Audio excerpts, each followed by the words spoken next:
Քարը նետելը հեշտ է, աղոթելը դժվար,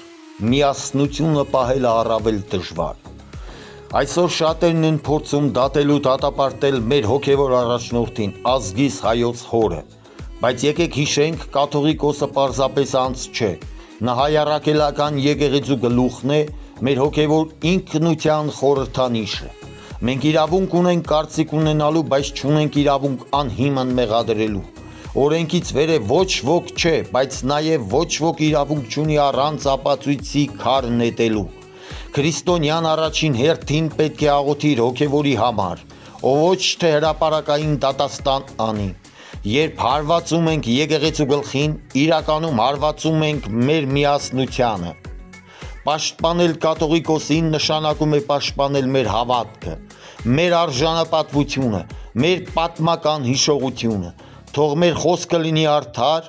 մեր սիրտը խաղաղ, իսկ մեր հավատը անսասան։ Քրիստոնեությունը սովորեցնում է չդատել առանց արդար չափի, աղոթել հովիվների համար,